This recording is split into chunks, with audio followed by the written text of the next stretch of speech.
iniciativa inédita, a Universidade Zumbi dos Palmares, em parceria com o Ministério do Meio Ambiente, a Secretaria Municipal de Mudanças Climáticas e a Secretaria Municipal de Educação, lança o Fórum Supercidades Educadoras Ambientais, Climáticas e Antirracistas.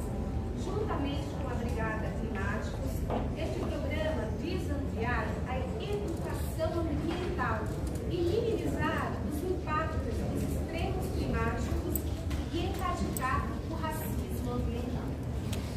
O objetivo principal do Fórum e da Brigada Climáticos é disseminar, ampliar e ensinar os conceitos e conhecimentos da educação ambiental, combater os impactos causados pelos extremos climáticos e erradicar o racismo ambiental. O evento, como eu já mencionei, conta com a presença de autoridades aqui presentes e em breve nós formaremos a nossa mesa de discussões. Vale destacar que este fórum incluirá o painel A Justiça Climática como ferramenta de desconstrução do racismo ambiental, que também irá reunir não só autoridades, mas especialistas para discutir soluções e estratégias que visem transformar a realidade das comunidades mais vulneráveis. Além disso, haverá ainda hoje uma simulação da intervenção das brigadas de conscientização e intervenção ambientais e climáticas, demonstrando a importância da preparação e da resposta rápida à crise climática. Vou fazer um paralelo citando uma frase do reitor que tem se colocado muito em relação ao quanto nós temos que estar preparados e unir forças nessa questão de combate aos extremos climáticos, a toda essa questão. Segundo o reitor, nós devemos desconstruir o racismo em todas as esferas. Sabemos que a maioria da população negra vive nas periferias da cidade e são as mais afetadas por tragédias climáticas. A educação é a ferramenta mais poderosa para que, junto com o Climáticos, esse programa que está sendo lançado hoje, avancemos na luta contra o racismo, também no campo ambiental. Fecha aspas. Bom, o Fórum promete ser um marco significativo na busca por justiça climática e na luta contra esse racismo ambiental. Ao reunir líderes e especialistas, o evento busca discutir e implementar soluções práticas que empoderem as comunidades mais afetadas por essas mudanças. Para que possamos dar início, então, ao evento, eu chamo aqui ao palco o reitor, doutor José Vicente, para que faça a sua fala de abertura.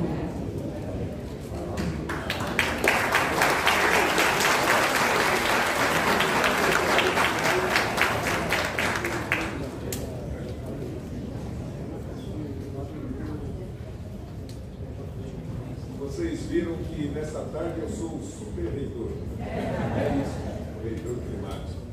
Mas em verdade eu não vou perder a oportunidade de convocar todos vocês para se juntar no que é a tradição da nossa instituição e que nós reproduzimos nos últimos 20 anos, todas as vezes, todas as oportunidades que podemos nos reunir.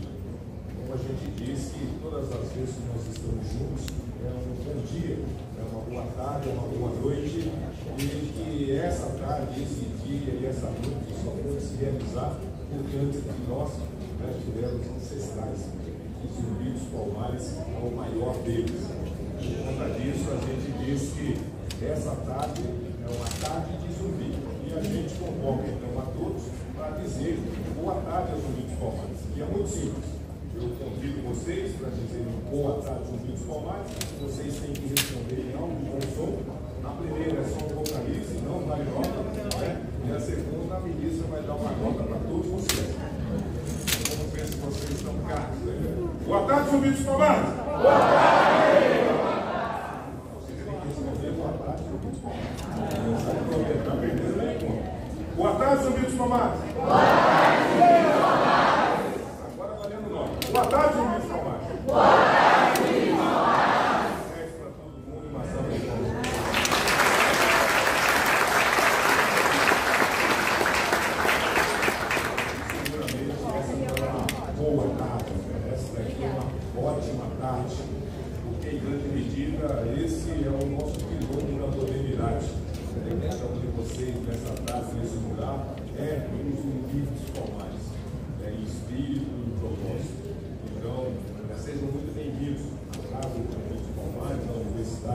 Palmares e sejam muito bem-vindos para essa ação histórica e inovadora que a nossa instituição constrói junto com o Ministério do Meio Ambiente, junto com a Secretaria de Mudanças Climáticas, junto com a Secretaria Municipal de Educação, junto com os mais variados parceiros e aliados que, atendendo a nossa convocação, entenderam que era importante estarmos juntos nessa tarde e a partir dessa tarde para trazer uma intervenção e uma contribuição relevante.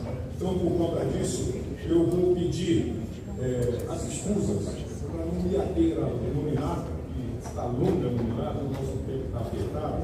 Eu quero cumprimentar todos e a todas na presença da nossa amiga, da nossa irmã, da nossa aliada, da nossa heroína, da nossa mulher maravilhosa, que é a nossa ministra Marina Silva de Ministério.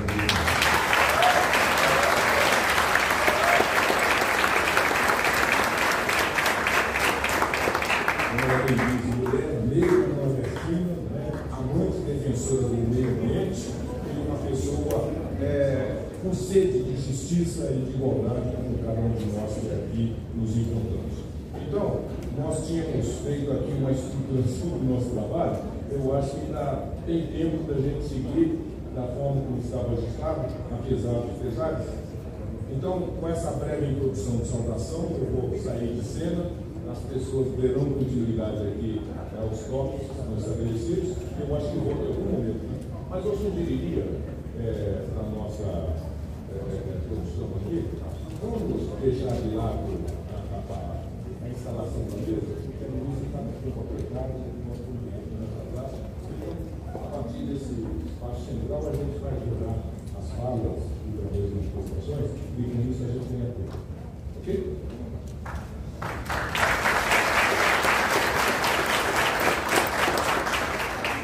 Bom, muitos de vocês devem estar se perguntando, mas o que é climáticos, né? Eu já falei sobre isso aqui na abertura, o reitor também falou a respeito. Então, chamo aqui Carlos Beltrão para que possa explicar o que é o climáticos.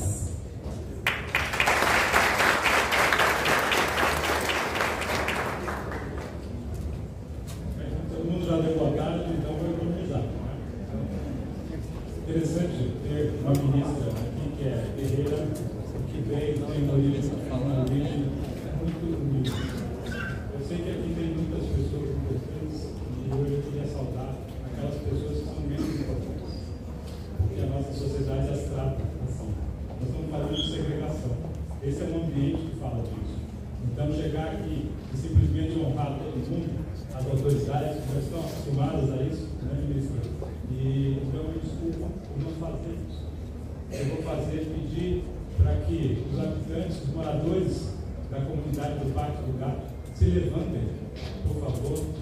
Eu gostaria, tudo aqui diz respeito a eles.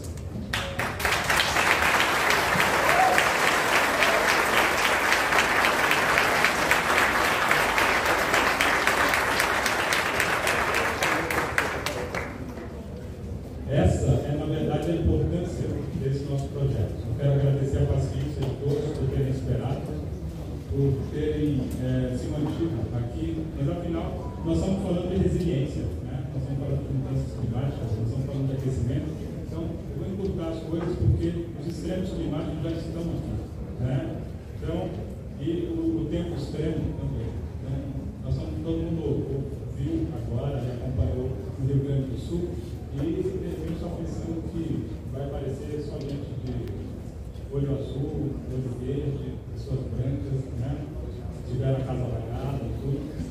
Mas, engraçado, começando pelo o extremo climático começou pelo reverso. Porque quando acontecer em São Paulo, quando acontecer nas grandes cidades, essa imagem vai ser na periferia. Só que a periferia, ministra, a comunidade do Parque do Gato. É uma comunidade que está aqui a 600 metros. Nós estamos numa região central, como todos vocês aqui em São Paulo sabem. Então, a periferia está no centro. E esse é o nosso projeto. Climáticos, ele diz respeito a todos nós que estamos aqui. Eu, vocês, o pessoal da comunidade, a ministra, porque essa é a primeira vez na história que toda uma geração vai viver sob a ameaça de eventos extremos climáticos. Nós vamos assim até o fim das nossas vidas. Só que nós temos responsabilidade com essa garotada que está aqui, que está ali, entendeu? Tem gente que vai fazer demonstração de como é que desengasa alguém, de como é que ressuscita alguém, e tem gente que vai cantar, reclamar poesia. Então, esse é um evento de carinho. Carinho pela ministra, carinho por vocês, carinho pela comunidade do Parque do Galo. Porque nós resolvemos começar climáticos tratando de uma forma hiperlocal. Todo mundo fala desde a época de 92, pensar global e agir local. Nós começamos a vir hiperlocal. Significa o seguinte: está no nosso quintal, está na nossa periferia. Nós os abraçamos. Eles estão aqui. Essa equipe de climáticos, de mercado climático, que vocês vão conhecer, receberam instrução dos bombeiros voluntários que eles estão fazendo aqui toda a parte técnica, né, de treinamento, tudo. São bombeiros que estiveram no Rio Grande do Sul, se voluntariaram, foram lá. Vou mostrar equipamentos lá atrás para vocês que estiveram nesses resgates. Então, os climáticos são todos vocês, somos todos nós. Essa iniciativa diz o seguinte: nós estamos fazendo ativação social. Nós não estamos dependendo só do governo, só de empresa, só da sorte. Agora nós dependemos só de nós. Esse é o nosso ponto. Essa é a nossa missão. Então vocês são convidados para serem climáticos também. Ok?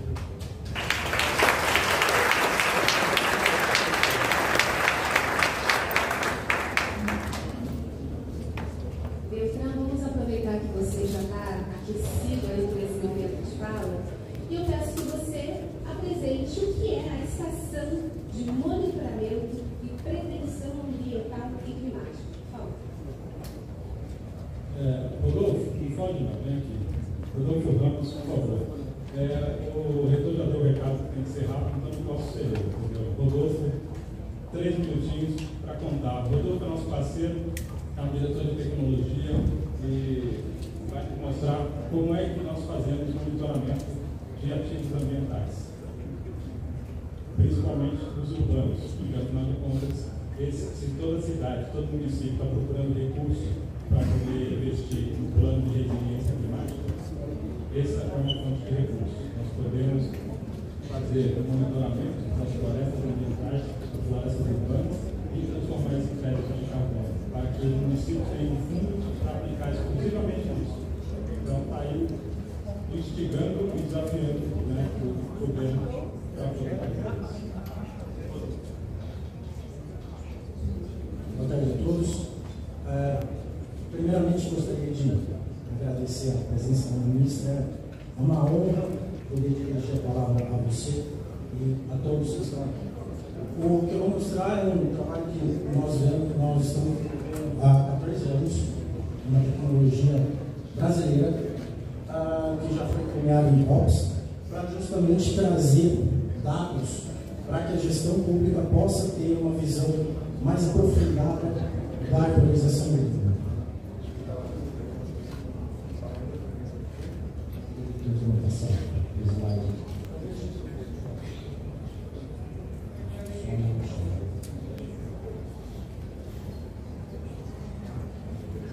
Doutor, acho que aí, pronto. Exatamente, o computador ficou comigo. Nós temos hoje casos muito recentes de problemas com queda de árvores em épocas de chuva.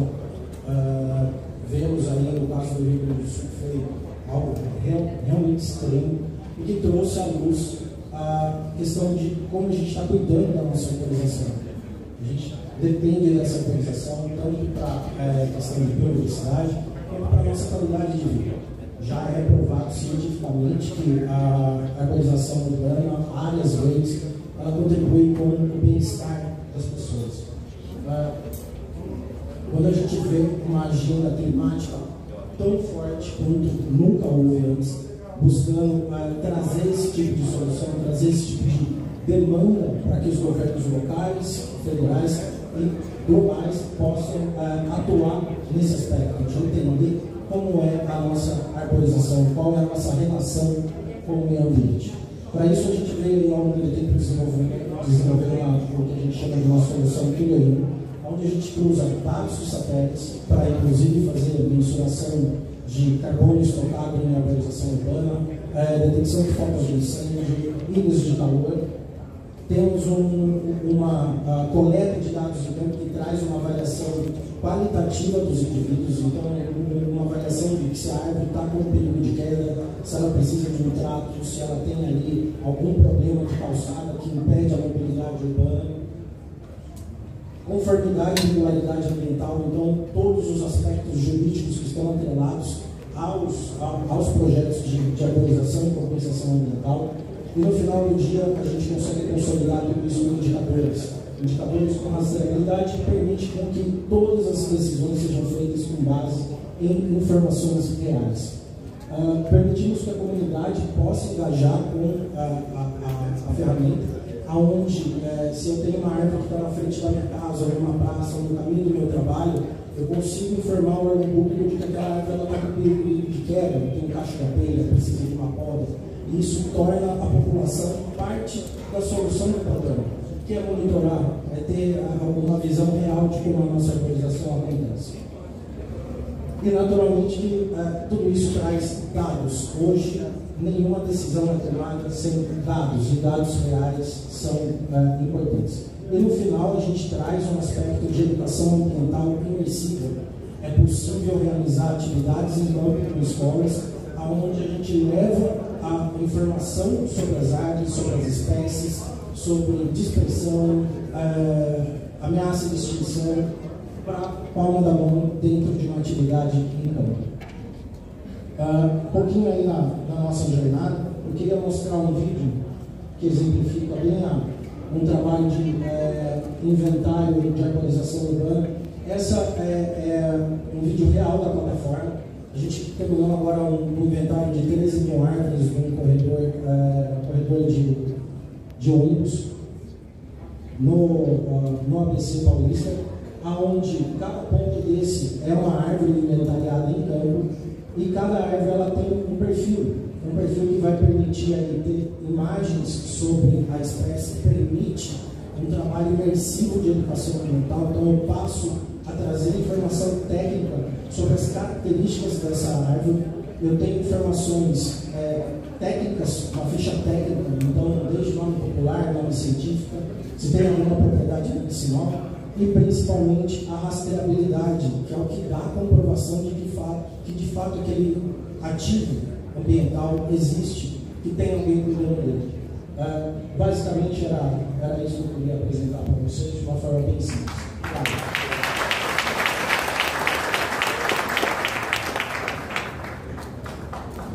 Eu posso resumir em uma frase também. É assim, nós estamos distribuindo o celular para as árvores. Então significa que, como todos vocês são rastreados hoje, os árvores também podem ser.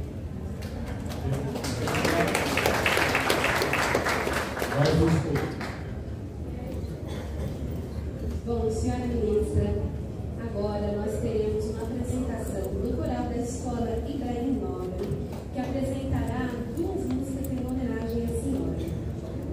O aluno Nicolas Mateus vai ler uma poesia para a ministra, e a poesia é de autoria do professor Ricardo. Valeu, bem?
batismo, lembra? É a segunda parte.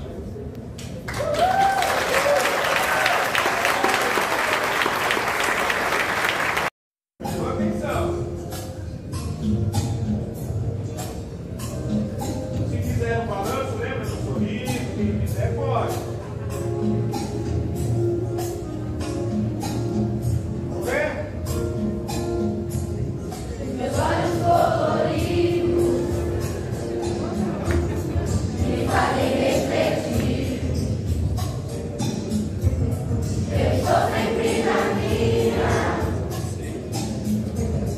e não posso mais fugir. Meu cabelo é enrolado, todos querem me explicar. Eles são palatinados,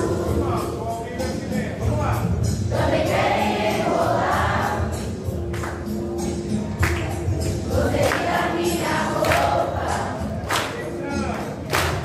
gostei do meu cabelo, gostei da minha pele, gostei do meu sorriso. A verdade é que você Cidadão brasileiro. tem sangue crioulo, tem cabelo duro, sarará crioulo, sarará crioulo, sarará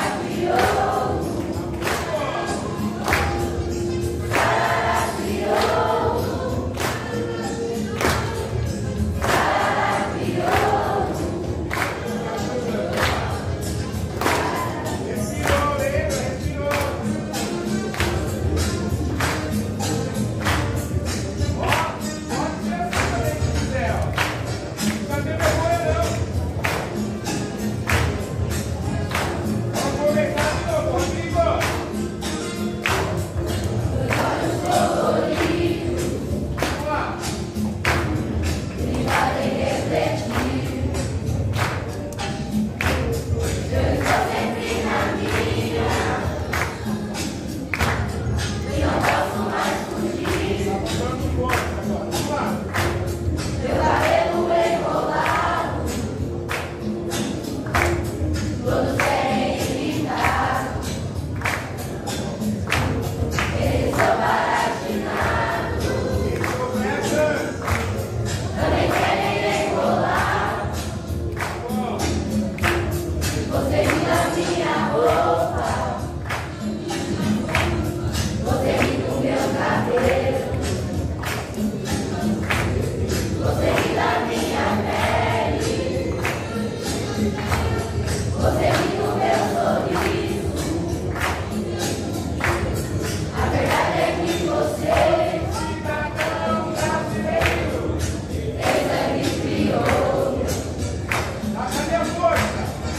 tem cabelo duro, sarará crioulo, Continua. sarará crioulo, sarará crioulo, Fala não. sarará crioulo, sarará crioulo. 1, 2, 3. Assim aqui não.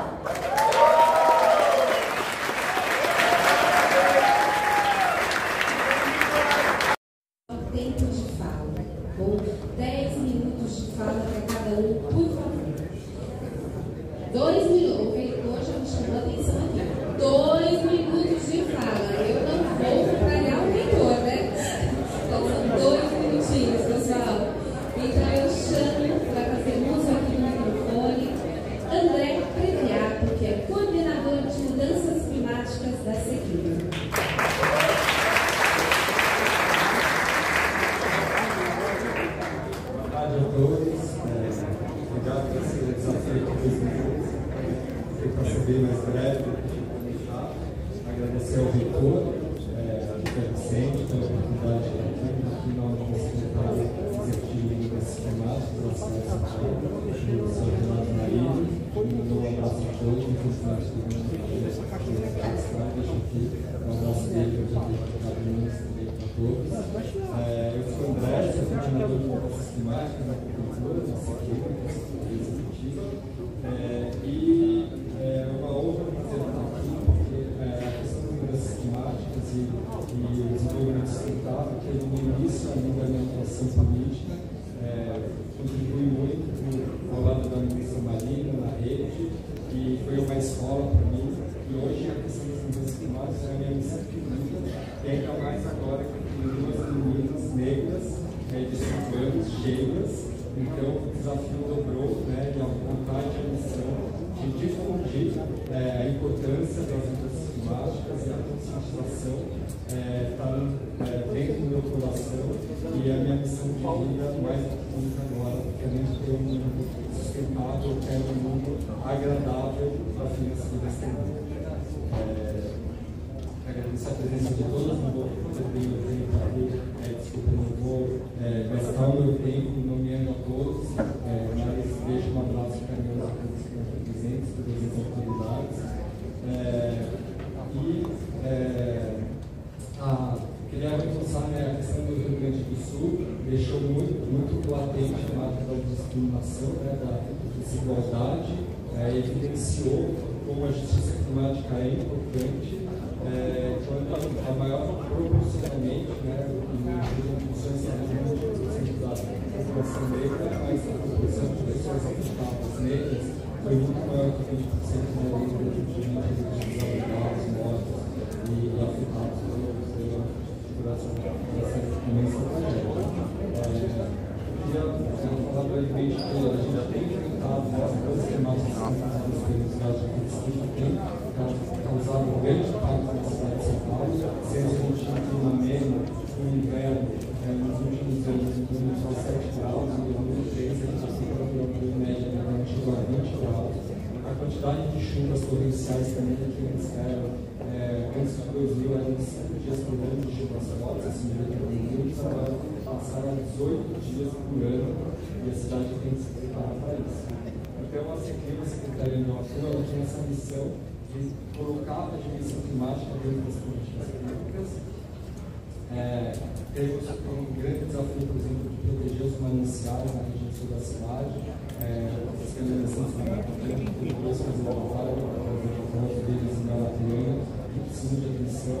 A gente já teve um Rodolfo, que fez a apresentação aqui lá na Secretaria, temos em conversa com a Universidade de Milton para fazer uma parceria para que eles possam nos apoiar nessa missão, que no final do dia também, se as coisas continuarem como está, vão fazer com que a população negra, a população pobre, seja mais afetada pelas consequências da mudança climática. Essa população é uma coisa enganada, que é muito organizada, compra suas lojas, suas casas ali na região, e são ludibriadas e acabam depois perdendo sua casa, tendo uma série de questões de problemas, com a questão da básica e tudo mais. Então, na parte da secretaria, a gente tem essa luta e busca o apoio de todos também, inclusive da universidade, do conhecimento científico. Em todas as políticas agora precisa se considerar a variável climática, tudo isso que existe. Por isso que a ministra Marina Silva existe, mudou o nome do Ministério do Meio Ambiente dentro dessas climáticas para fazer essa relevância nos dias de hoje. Essas políticas, a gente não pode mais fazer política como antigamente, a gente precisa de vocês da academia, da juventude, para fazer de uma forma diferente e para que no fim do dia a gente faça política para as pessoas, para quem mais sofre os efeitos desses desafios e enfrentando o racismo ambiental, que é tão importante. Então, para tudo isso, a gente precisa de democracia e participação. A gente não vai ter democracia e participação sem conscientização, informação, educação, ambientes favoráveis para que essa colaboração emerja e consequência ambiental de todos. O Brasil é uma grande tradição de agricultura participativa.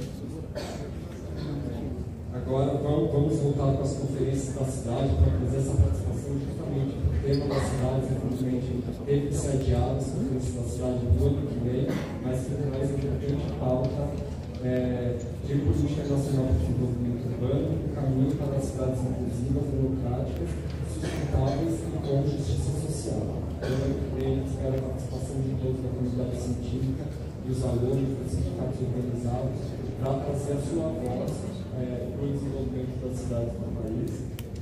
E, por fim, deixar um recado aqui que o ano que vem também temos que estabelecer, o Brasil vai estabelecer suas novas metas de emissão de gases de efeito estufa e a gente espera contribuir com a cidade de São Paulo na definição dessas metas, refletindo também com a participação da diversidade do nosso território da cidade, suas necessidades e assim potencializar a nossa contribuição.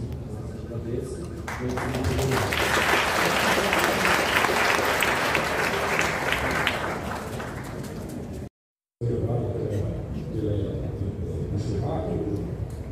De qualquer maneira, ele está mais preparado do que se ele tivesse com ele. Por exemplo, essa é uma das ações muito simples. E, ao final, nós temos o trabalho de convocação do voluntariado, que inclui os bombeiros, muitos dos que aqui são bombeiros, efetivamente, mas nós vamos convocar bombeiros e, sobretudo, os meninos das universidades. Então, aprendizado universitário. Todo mundo, vamos estimular todas as demais universidades a construir e replicar essa ação para que cada uma delas tenha uma célula dessa se fortalecer. Mas, em regra, são os bombeiros e também as enfermeiras. Cadê nossas enfermeiras? Levante a mão.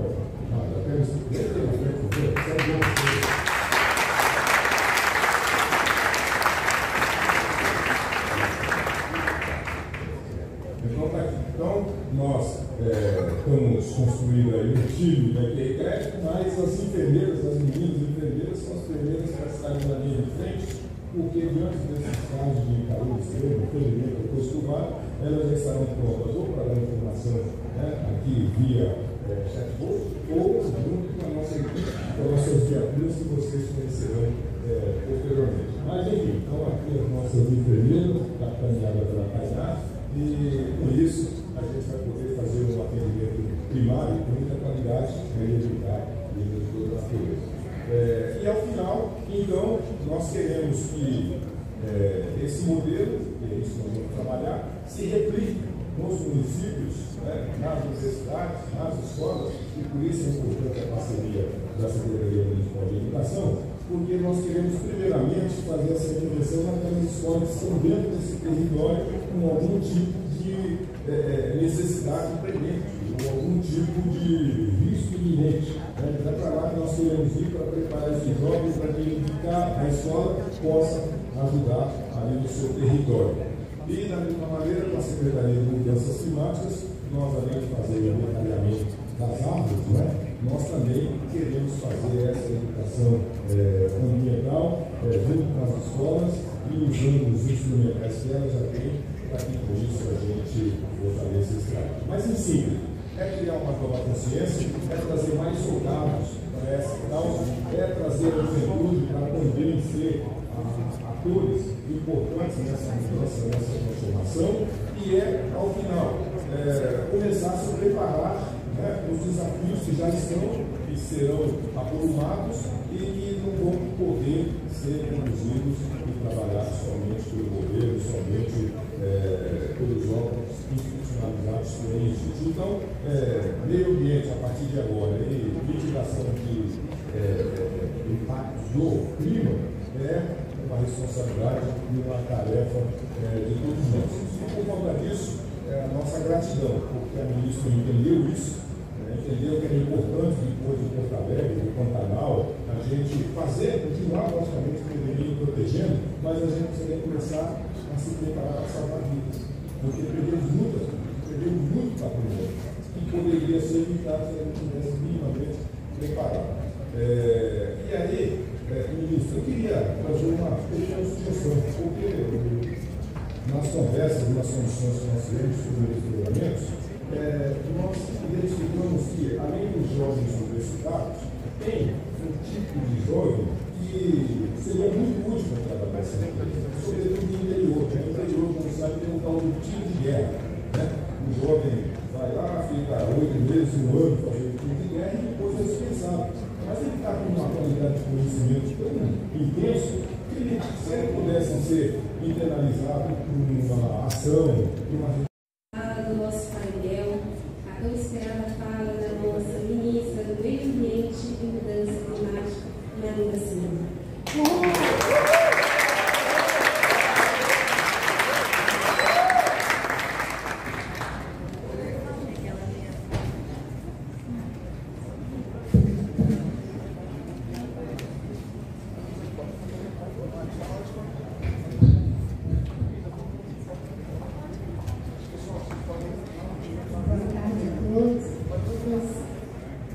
Primeiro, quero agradecer a Deus por estar aqui. Devo dizer que me sinto honrada, emocionada, acolhida, acalentada por tudo que já aconteceu aqui até agora. Então, eu quero começar cumprimentando esse amigo querido, já parabenizando pela iniciativa, pelo trabalho que fez e que faz pela visão antecipatória à frente da Universidade Zumbi dos Palmares, José Vicente. Muito obrigada pelo convite, pela acolhida, por tudo que está acontecendo aqui. Quero cumprimentar também a Secretária Executiva de Educação, Aldo Vilas Boas, cumprimentar o Coordenador de Mudanças Climáticas, André. Obrigada, André. Já caminhamos juntos, nas parcerias ali. Que bom que você está aí com toda essa responsabilidade. Quero cumprimentar o coronel da escola, o coral da escola Ibraí, nobre, dizer que fiquei profundamente emocionada, professor André, professor de matemática, maestro, por todas essas crianças cantando e a honra de ter sido homenageada por vocês, de criar esse laço aqui entre nós, de cumplicidade intergeracional. Obrigada pela poesia, pela música, obrigada pelo quadro, ficou muito bonito. Cadê que foi esse quadro? Obrigada. Como é seu nome?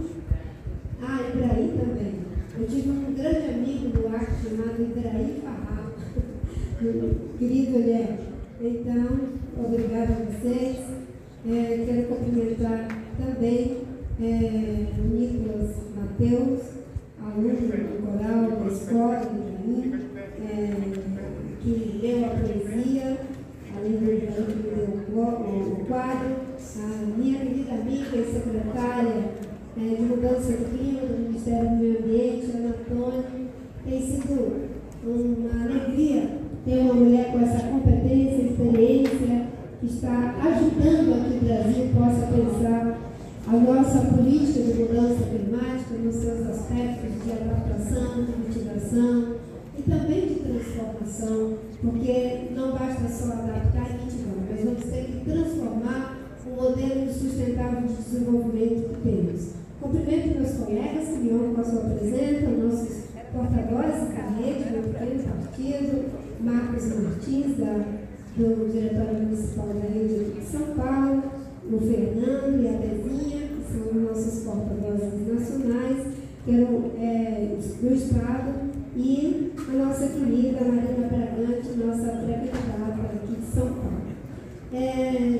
Eu tinha pensado em uma série de questões para trazer, mas aqui eu pude me reelaborar, porque trata-se de um projeto prático, de um experimento que coloca compromisso, ética, coração e muita dedicação da Universidade Zumbi dos Palmares, Faculdade de Zumbi dos Palmares, dos voluntários, dos professores, do nosso magnífico reitor Zé Vicente, dos bombeiros aposentados, que a gente nunca aposenta o compromisso, a gente não aposenta a ética, a gente não aposenta a solidariedade. Então, muito obrigada pelo trabalho que vocês foram fazendo no Rio Grande do Sul e que estão fazendo aqui, treinando esses jovens e crianças. Além dessa experiência prática de como ter um projeto que vai fazer desde o monitoramento de árvore, fazer monitoramento de ondas de calor, de possibilidades de cheio, de criar sistemas de alerta para que a passo avisado, né, se tem algum risco que pode acontecer e como livrar essa comunidade desses momentos difíceis, de questões ainda mais dramáticas, como disse o Zé Vicente, em relação às suas vidas, seus patrimônios. E não só a vida humana, mas as demais formas de vida. Eu queria iniciar falando um pouco, rapidamente aqui, não é, da iniciativa, como eu já falei, e da importância dela, da parceria com o Ministério do Meio Ambiente, com o nosso Departamento de Educação Ambiental, do professor Marcos Sorrentino, e todo o trabalho que eu quero fazer junto com vocês, daqui para frente, dizendo um pouco do contexto em que nós estamos fazendo esse encontro aqui nas Ouvidas Palmares. O contexto é um contexto que nos deixa bastante preocupados, mas não deve nos paralisar, porque às vezes os problemas parecem tão grandes que a gente pensa, bem, diante de uma grandeza tão extrema, o que é que eu posso fazer? Mas o desafio é grande, mas nós podemos sim fazer muitas coisas. E nós acabamos, todos estamos falando do que acontece, do que aconteceu e do que ainda está acontecendo no Rio Grande do Sul. O contexto que nós estamos nos encontrando é esse aqui. Nós tivemos ali 400 municípios que foram afetados, 478 municípios do Rio Grande do Sul afetados por uma cheia extrema. Nós temos 10 milhões de pessoas, mais de 10 mil pessoas, aliás, desculpem, que ainda estão em abrigos, mas chegou um momento que era mais de 80 mil pessoas em situação de abrigo. Se nós formos parar para pensar, como disse aqui o professor Zé Vicente e o colega que fez aqui a apresentação inicial, a maior parte das pessoas que ainda permanecem em abrigo, pode ter certeza, são as mais vulnerabilizadas. E entre as mais vulnerabilizadas estão as pessoas prestas, estão as pessoas indígenas, estão as mulheres, estão as pessoas em situação grave de desigualdade social. Não é que os outros não foram afetados, nos comovem todos, mas tem maiores e melhores condições de sair da situação do abrigamento em função de ter uma rede de suporte incomparavelmente maior do que as pessoas vulnerabilizadas. Nós temos uma situação em que tivemos cerca de 2.398.255 pessoas afetadas por aquela cheia e que ainda estamos vivendo situação que, olha, no município ou outro, a chuva cai com muita força. 806 pessoas que foram feridas nesse desastre climático jamais visto. Nós tivemos também, ainda temos, infelizmente, 39 pessoas desaparecidas, 177 pessoas que perderam suas vidas. E temos uma situação em que, por incrível que pareça, mobilizamos mais de 46 mil pessoas do poder público, do governo federal, sem falar nas pessoas do governo do estado, das prefeituras, de voluntários, toda sorte de pessoas mobilizadas, e conseguimos um salvamento de 84 mil pessoas. Vocês imaginam o que significa não ter conseguido mobilizar um verdadeiro exército de socorro e suporte para as pessoas que estavam em situação de risco, se 84.512 pessoas não tivessem sido salvas em situação de dificuldade? Nós estaríamos diante, talvez, da maior quantidade de perda de vidas na história do nosso país. Nós já tivemos isso na região serrana, em que quase 2.000 pessoas perderam suas vidas. Nós temos, ainda falando desse contexto, uma situação em que cerca de 15.098 animais tiveram suas vidas também em risco. E as pessoas que salvavam vidas humanas também foram orientadas a salvar as outras formas de vida, porque nós temos que nos preocupar não é só com a nossa existência. Eu poderia continuar falando do contexto do Rio Grande do Sul, que é um evento climático extremo, aquilo que é fora da curva. Mas a gente fala de evento climático extremo, Zé Vicente, e a gente pode pensar, não, é evento climático extremo, é uma coisa natural extrema. A gente tem que pensar, dar um passozinho atrás. Esse evento climático extremo, ele foi causado pela ação humana. Foram os humanos que, utilizando carvão, petróleo, gás, fazendo desmatamento, transformando a terra, levaram a mudar a temperatura da terra. E ao mudar a temperatura da terra, elevando a temperatura da terra, um desequilíbrio climático no planeta inteiro, que num determinado momento tem ondas severas de calor, ondas severas de frio, chuvas torrenciais, secas, que geralmente as secas e a baixa quantidade de umidade vem acompanhada de desafios em relação à segurança alimentar pela fome, principalmente na África, risco de vida em vários lugares e incêndios. A gente acompanha os incêndios no Canadá, no Portugal, em tantos lugares, mas a gente não precisa só, a gente tem que olhar com um olhar de solidariedade, mas nós temos eles acontecendo aqui e agora nesse momento no Pantanal, em função da combinação de alguns fatores. A mudança do clima causada pelo homem, o El Niño e a Laninha, são dois fenômenos naturais que sempre aconteceram, mas que estão potencializados, agravados pela mudança do clima, que fez com que não houvesse mais nenhum espaço entre o El Niño e Laninha. A bacia do Paraguai, nesse momento, já está desde o dia 13 passado, não é? Com situação de escassez hídrica severa, toda a bacia do Paraguai. O Rio Madeira já está em situação de escassez hídrica severa.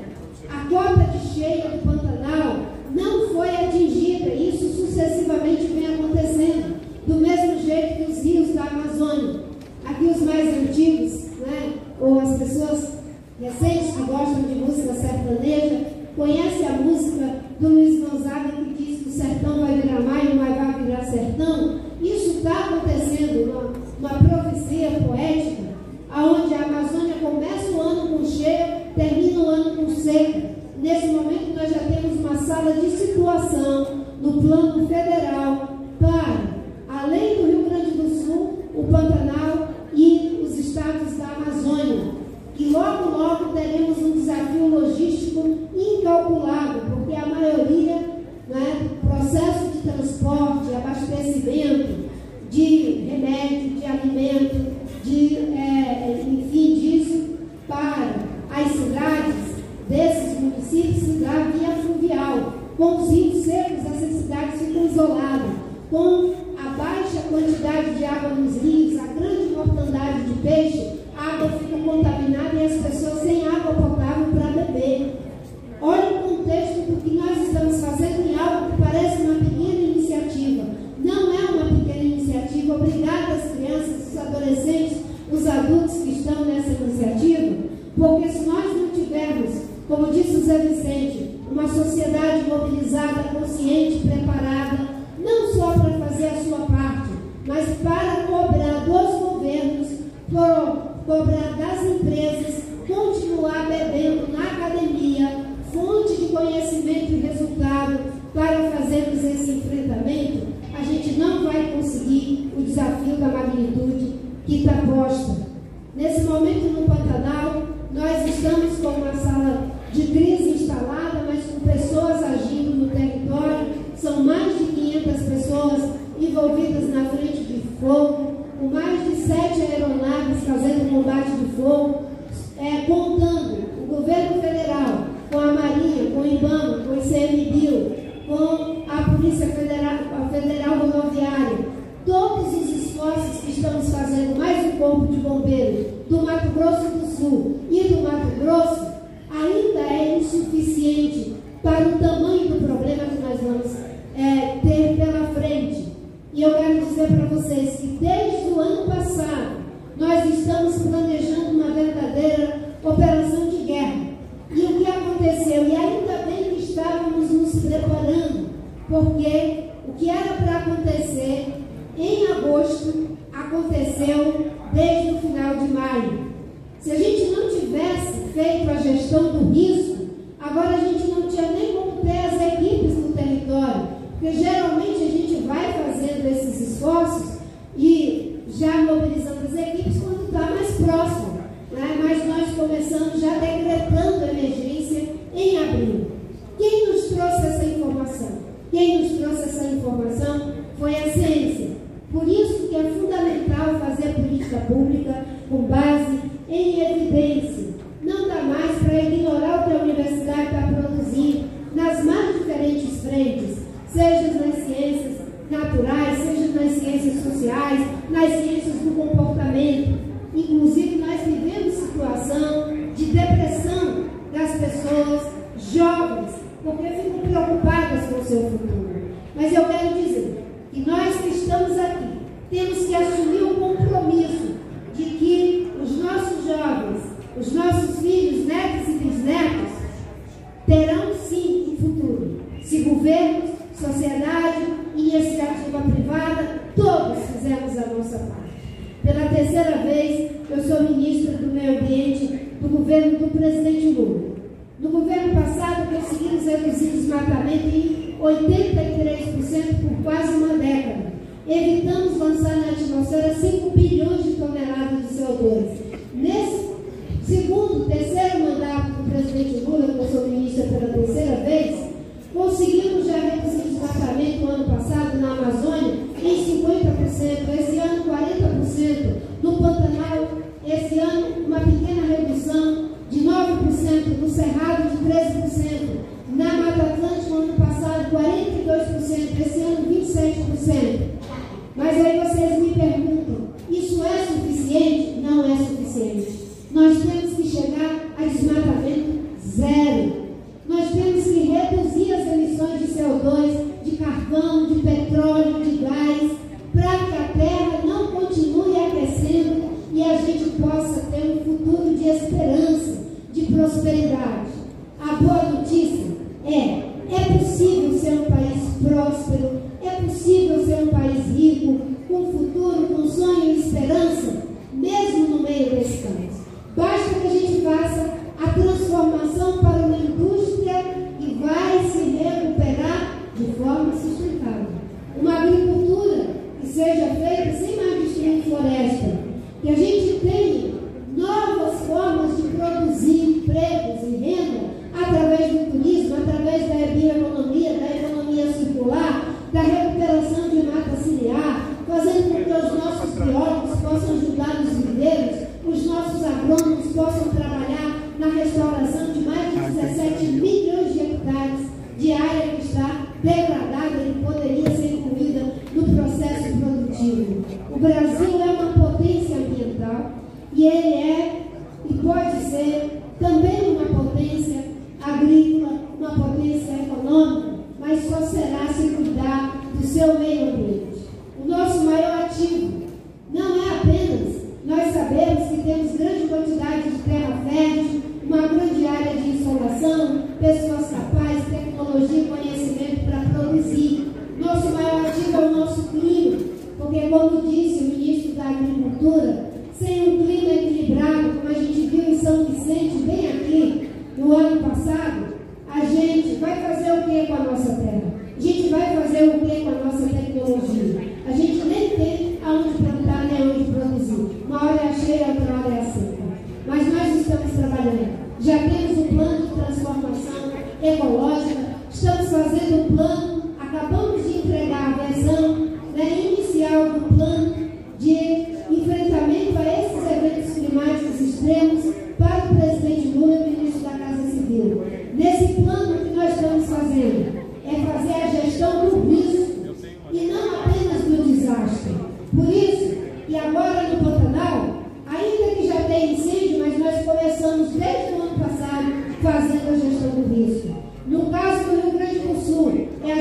desastre. Eu vinha no caminho e encontrei algumas pessoas, uns gritavam assim para me provocar. Vamos tocar fogo na Amazônia. Escutei várias pessoas gritando dessa forma. Outros que acusavam pelo que está acontecendo no Pantanal. É engraçado que aqueles que mais lutaram, desde sempre, agora os ambientalistas, os cientistas, enfim, os governos comprometidos com a ciência, estão sendo cobrados. E a sociedade tem que cobrar mesmo. E eu me coloco nesse lugar aqui e não tenho medo das cobranças. Aliás, eu acho que elas são muito importantes. Mas elas têm que vir também daqueles que não são negacionistas, daqueles que não têm uma postura de Nero, porque estão incendiando o Pantanal. Aonde tem os maiores incêndios, aonde tivemos as maiores derrubadas, aonde aumentou o desmatamento, aumentou as queimadas.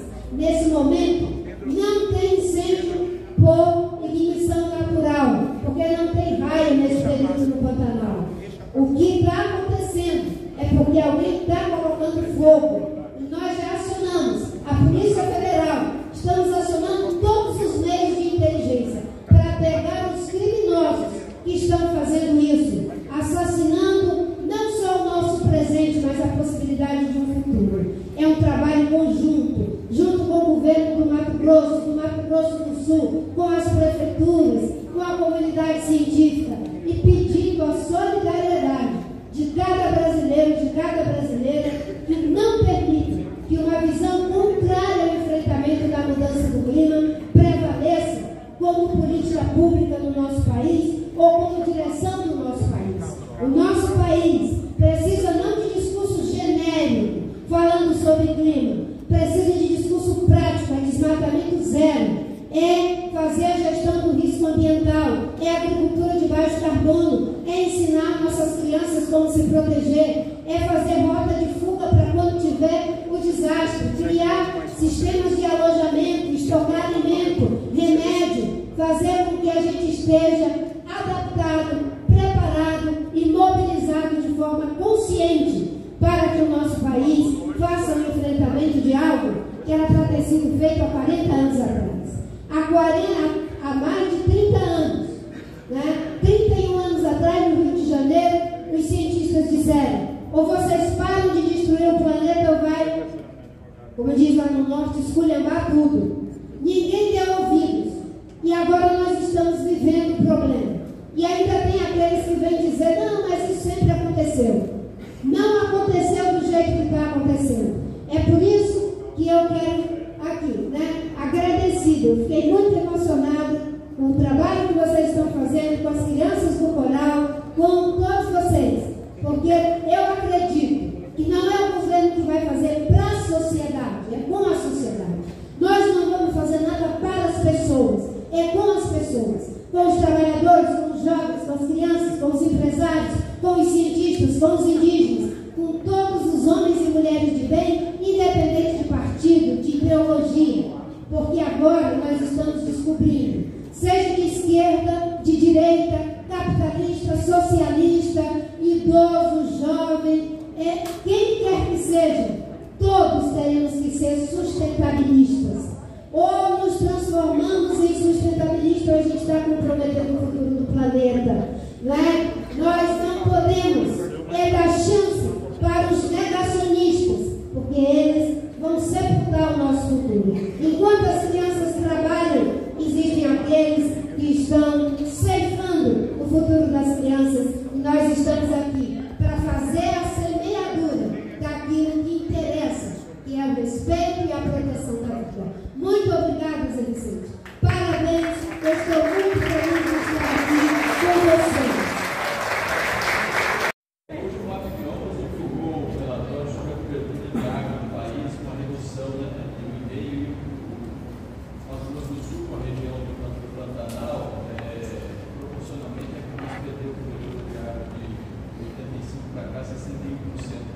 A avaliação que a senhora faz com relação à senhora faz com o que está acontecendo lá? A relação é total.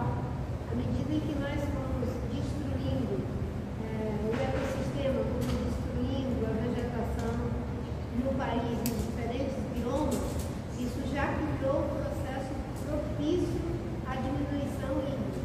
Quando você junta esses fenômenos da intervenção humana no território com a mudança do clima e os fatores naturais, como é o caso do El Niño, você tem aí uma química altamente perigosa em relação a um ecossistema tão delicado como é o caso do Pantanal. Nós temos nesse momento um dado que dá conta de que os municípios que mais têm incêndio é onde mais aumentou o desmatamento. No caso, o município de Corumbá teve um aumento de mais de 50% do desmatamento e não por acaso metade dos incêndios que estão acontecendo agora estão acontecendo em Corumbá.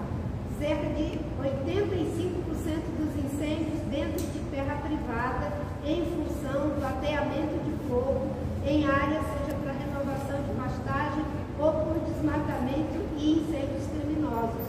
Ou seja, nós temos aí uma química perversa de mudança do clima, fenômenos naturais e ação humana, seja culposa ou dolosa. Ministro, a senhora falou recentemente que a gente está vendo no Pantanal com proporções nunca vistas, né? Queria te perguntar o que vocês estão esperando, se a gente tem pela frente um quadro parecido com 2020. O que os dados climatológicos estão mostrando é que a escassez hídrica é incomparavelmente maior. Até porque nós já tivemos a decretação por parte da Agência Nacional de Águas, desde o dia 13, de escassez hídrica severa no Pantanal, em toda a bacia do Paraguai. Nós temos já uma situação de escassez hídrica também no Rio Madeira e o município de Tabatinga já em situação muito difícil em relação à baixa do volume de água dos rios. No Pantanal, nós já estabelecemos a sala de crise que está atuando nas duas frentes, a frente voltada para a Amazônia e a frente voltada para o Pantanal. Sexta-feira, eu, a ministra Simone Tebet, representantes do Ministério de Integração Nacional, Justiça e Defesa, estaremos no Pantanal, mas as nossas equipes já estão trabalhando lá de forma preventiva desde abril, que nós já estabelecemos as nossas bases. Só para vocês terem uma ideia, era para começar esse processo que está acontecendo agora de incêndios, quando chegasse o mês de agosto. Nós tivemos isso antecipado já para o mês de maio. E por isso que nós temos trabalhado, junto com a secretária de Mudança do Clima, toda essa lógica de gestão do risco, e não apenas da gestão do desastre. Se nós tivéssemos ficado para agir só quando estivesse mais próximo, nós teríamos sido pegos totalmente de surpresa, porque houve uma antecipação em função dos fenômenos climáticos. E fizemos também um processo de mobilização e diálogo com os governos dos estados. Nesse momento é um trabalho cooperativo entre brigadistas do IBAMA, e do CMBio, juntamente com a PRF, a Marinha, o Ministério da Defesa, da Justiça e o Corpo de Bombeiros dos estados. Nós temos trabalhado essa agenda conjunta desde o ano passado. Por isso que a gente aqui hoje tem um mix, né, de uma atitude da própria comunidade através de uma universidade, como é o caso da Universidade dos Palmares, com a iniciativa do reitor Zé Vicente, envolvendo a comunidade, porque a comunidade se sinta mobilizada, preparada e consciente. Agora, o que vai fazer a diferença é continuar reduzindo a emissão de CO2, fazer os processos de adaptação de estados e municípios que sejam mais vulneráveis e também uma agenda de mitigação dos gases de efeito estufa, além de mudar o nosso modelo de desenvolvimento. A senhora já tem os resultados da reunião da Junta de Execução Orçamentária que teria tido hoje uma reunião para definir mais recursos para o incêndio do Pantanal? Eu ainda não entrei em contato com a minha equipe, porque eu desci do avião direto para cá. Vocês viram que a agenda foi bem intensa. Mas, no caso, quando você tem uma sala de crise, né, nós já decretamos emergência em relação ao Pantanal, o Ministério, a portaria, desde abril, para vocês verem como todo o processo foi sendo antecipado. E a sala de crise ela vai agindo em tempo real. Nesse momento nós estamos agindo com os recursos próprios dos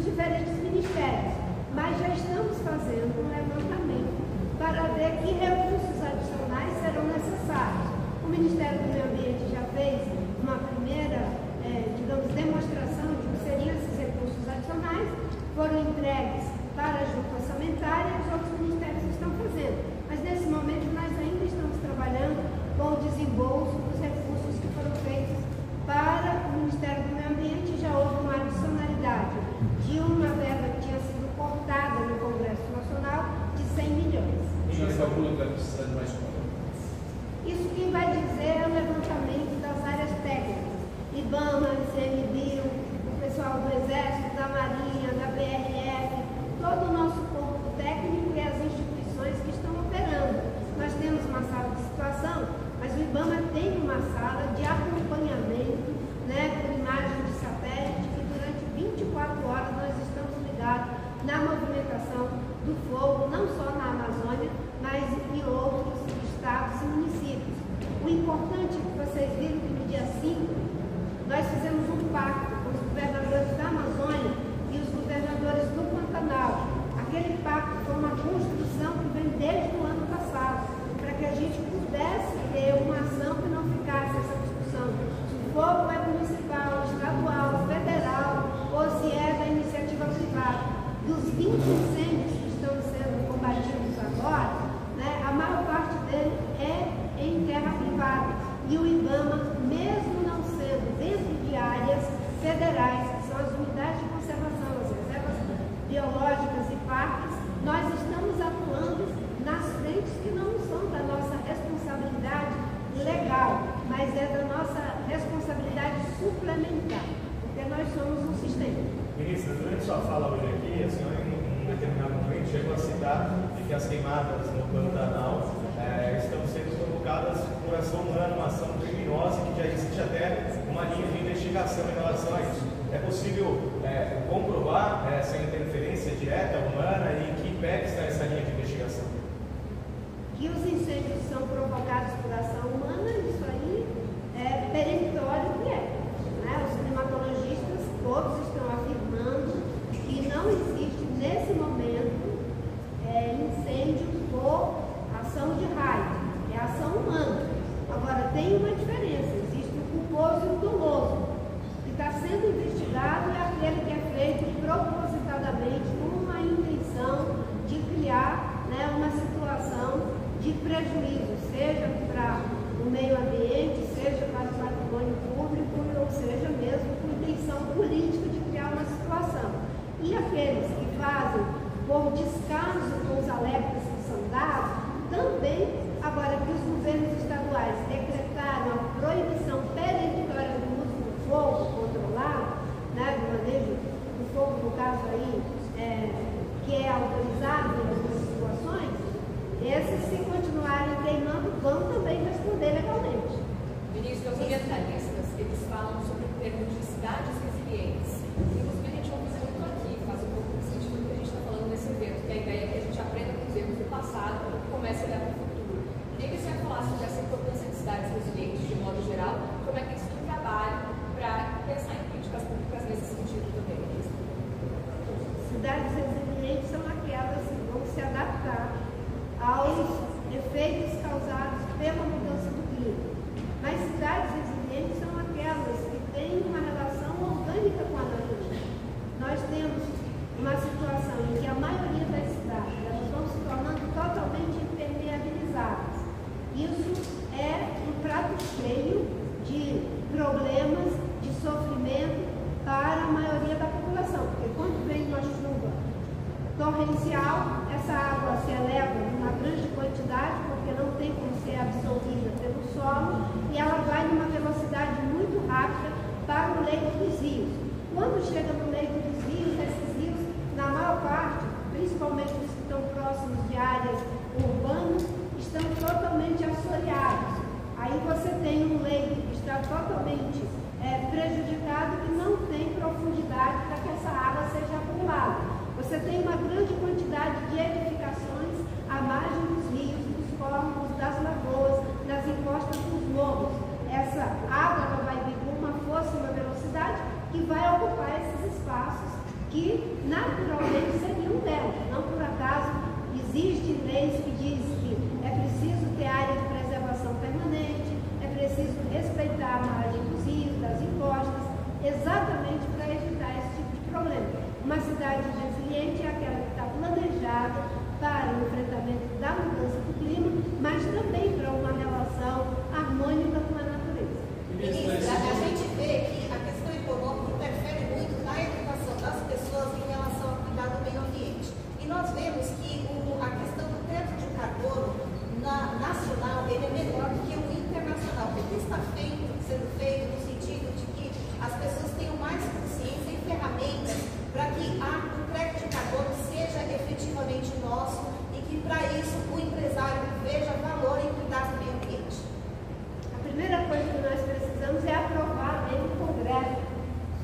mercado regulado de carbono.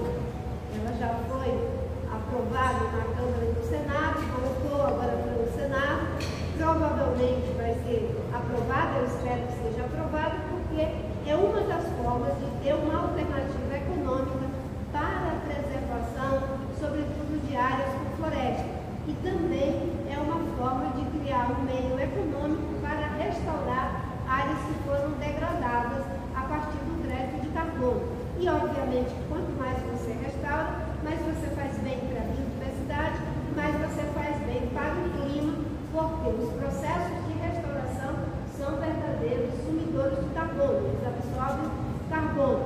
Então, é um processo aí de ganha-ganha, mas, obviamente, que precisa, sim, da aprovação da lei do Congresso. A senadora Leila está trabalhando com afinco. Não sei se a secretária de Mudança do Clima gostaria de colocar mais alguma questão em relação a isso. Eu acho que foi isso que a ministra falou. A gente está esperando a aprovação do Senado, da Câmara, junto. O projeto de lei que está lá, a gente precisa, o Brasil está muito atrasado no mercado de carbono, mas não é qualquer mercado de carbono. A gente tem mercado de carbono onde o Brasil tem condições de ter os créditos de carbono com a maior integridade. Então, temos essa condição, se aprovando a lei, que a gente pode mostrar para o mundo o que o Brasil é capaz, principalmente nos projetos de restauração. Obrigada, pessoal. Os números divulgados pelo MapBioma surpreenderam, se esperava uma queda tão grande na cobertura de água, e qual o recado que isso dá para o futuro? Para nós da área ambiental, a gente acompanha esses dados para e passo. Tanto é que o tempo todo nós fazemos esses alertas. Historicamente, seja da nossa vida, pelo compromisso com a agenda ambiental, seja pela função pública que em alguns momentos ocupamos. Quem, infelizmente, não se deu conta desses alertas foram aqueles que não fizeram o dever de casa. Infelizmente, a humanidade paga um preço alto, mas por não ter olhado para as informações, para as evidências trazidas pelas ciências, tanto a ciência moderna quanto a ciência das populações locais, dos povos indígenas, que já vem fazendo esses alertas do perigo que é a destruição do nosso planeta Terra. E nós, infelizmente, já ultrapassamos a linha do 1,5 de temperatura no ano passado. E a ciência está dizendo que talvez esses eventos extremos já estejam se configurando como um novo normal. E aquilo que vai ser extremo, nós nem sabemos ainda o que é. Obrigada.